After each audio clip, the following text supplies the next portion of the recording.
Morning light filtered through the windows of crimson lights, but peace was an illusion. Daniel Romalotti Jr. sat near the corner stage with his guitar resting against his knee. The soft strum of strings filled the coffeehouse, not for an audience, not for applause, just to steady his thoughts. Across from him, Tessa Porter listened quietly, fingers wrapped around her mug as if grounding herself. Music was safer than conversation, but conversation came anyway. Mariah's trying, Tessa admitted, her voice low, but this whole situation, it's like we can't breathe without stepping into another mess. Daniel nodded slowly. Yeah, I get that. He hesitated, then let the truth spill out. His relationship with Phyllis had deteriorated beyond repair. Every conversation turned into a power struggle, every disagreement into emotional warfare. She doesn't see what she's doing, Daniel said, or she does and she just doesn't care. Tessa didn't judge, she couldn't. Loving someone complicated meant living in a constant state of damage control. Meanwhile, Daniel's alliance with Kane Ashby was tightening the noose around his already fractured relationship with his mother. Kane had drawn him into something bigger, something strategic, and Daniel had chosen sides, not with Phyllis. Against her. Summer Newman was already furious with Phyllis. That resentment had been simmering for weeks. Daniel found her later, determined to push her further. She's never going to stop unless we make her, Daniel said firmly. Summer folded her arms, anger flashing in her eyes. You're saying cut her off. I'm saying mean it this time. The idea wasn't new. Daniel had already threatened to block Phyllis from Lucy, but now he was prepared to follow through, and Summer, she was close to making a similar move involving Harrison. Phyllis had built her life around control and loyalty. Losing access to her grandchildren would be a blow she wouldn't recover from easily. And she wouldn't take it quietly. By the time Phyllis returned to Genoa City and stepped onto the Crimson Lights patio, the tension was already electric. She saw Daniel before he saw her, her expression hardened. You don't get to punish me, Phyllis snapped the moment she approached.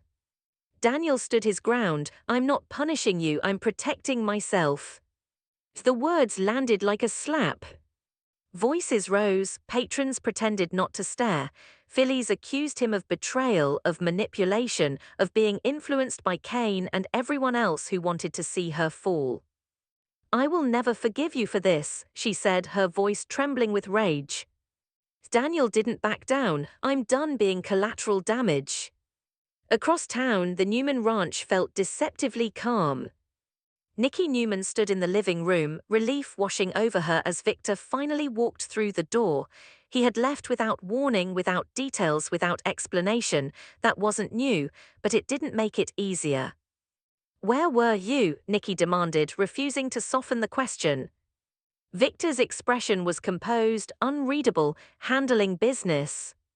That's not an answer. She pressed him, she interrogated him. She reminded him that disappearing without informing his family wasn't just inconvenient, it was destabilizing. Victor deflected with practiced ease. He offered half-truths, redirected the conversation, smiled in that controlled way that meant he had no intention of revealing anything meaningful. Nikki knew that look. It meant he had orchestrated something big. And somewhere in the back of her mind, she feared it involved Lily. Elsewhere, Victoria Newman was playing a far more delicate game. She met Nate Hastings for lunch, the atmosphere between them noticeably warmer than before. They laughed, they shared personal confessions, they leaned closer than strictly necessary. But beneath Victoria's calm exterior, a storm brewed. Nate had been vocal about his concern over Lily's disappearance. Something about the situation didn't sit right with him, the timeline was off, the secrecy excessive. I just don't understand why no one's being straight with us, Nate said carefully. Victoria's heart skipped. She knew more than she was saying. She knew about Victor's plan, about Lily supposedly agreeing to assist him, about the version of events being quietly circulated. But Nate's eyes were searching, and she hated lying to him. The deeper their bond grew, the heavier her silence felt. You think something's wrong? Victoria asked, testing him. I think we're not being told the whole truth. He wasn't wrong. And Victoria now stood at a crossroads. If she kept quiet, she protected her father, she preserved the family's strategy, she avoided detonating Victor's carefully crafted scheme. But if she spoke up, she risked everything. Because if Lily hadn't agreed to this long-term disappearance the way Victor claimed, then the narrative shifted dangerously close to something else. Kidnapping. Victoria stared at Nate across the table, knowing that whatever she chose next would change the trajectory of all of it. And she had never been one to play safely. Victoria didn't answer Nate right away. The silence between them wasn't awkward, it was heavy. I think, she said carefully, that sometimes there are bigger strategies at play, ones we don't fully see. Nate studied her. That sounds like something Victor would say. That hit closer than she expected. She tried to pivot to keep things neutral, but Nate wasn't letting go. His concern for Lily wasn't abstract, it was personal, protective. If Lily agreed to help your father, fine, Nate said, but no one signs up to vanish indefinitely, not with kids. Victoria's composure flickered. Because he was right. And because she knew the timeline had stretched far beyond what Lily had anticipated. Back at the ranch, Victor poured himself a drink, unbothered by Nikki's lingering frustration. In his mind, everything was unfolding as planned, temporary discomfort for long-term victory. That was the Newman way. But Nikki wasn't convinced. This better not blow up in our faces, she warned. Victor gave her that small, confident smile, the one that meant he believed he was untouchable. Meanwhile, Lily's patience was evaporating wherever she was being kept safe. The twins were restless, she was exhausted. What had begun as cooperation now felt like confinement. I agreed to help, Lily insisted to the intermediary managing her seclusion. I did not agree to disappear forever. The response she received was diplomatic but firm. Victor believed the extended isolation was necessary for leverage, for protection, for strategy. Lily felt something snap inside her. If Victor continued pushing, she wouldn't stay quiet, she wouldn't protect him. Back in Genoa City, the damage between Daniel and Phyllis deepened.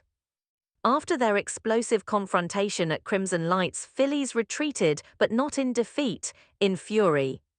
She replayed every word Daniel had thrown at her: protection, boundaries, consequences. He had chosen Cain over her. And that betrayal cut deeper than she would admit. When Summer confirmed she was considering limiting access to Harrison as well, Phyllis's anger turned volcanic. You're letting him poison you against me, she accused. No, Summer said evenly, you did that yourself. Phyllis stood alone in the aftermath of her own decisions, realizing that for once, the manipulation wasn't working. Daniel meant it. He was prepared to cut her off from Lucy. And that terrified her more than losing business power ever could. At the hospital, Nate couldn't shake his unease. He dug into details about Lily's last known movements. He questioned timelines. He asked subtle questions around town. Every answer felt rehearsed. When he ran into Devon, the tension was immediate. You think this is normal? Nate asked. Devon's jaw tightened. No, I think we're being managed. That word hung in the air. Managed. By Victor. Victoria soon realized that Nate and Devon were circling the truth faster than she anticipated, and the closer they got, the more dangerous her silence became. That night she stood alone in her office, staring out at the city lights. She loved her father, she believed in protecting the family. But she also cared about Nate, and she respected Lily. If this crossed the line from strategy to coercion, she couldn't pretend ignorance. The next time she saw Nate, the moment stretched again. I need to know, he said quietly, is Lily there because she wants to be? Victoria exhaled slowly. She could lie. She could deflect, or she could risk everything. She agreed to help my father, Victoria began carefully, but I don't know if she agreed to this. Nate's expression shifted, this meaning.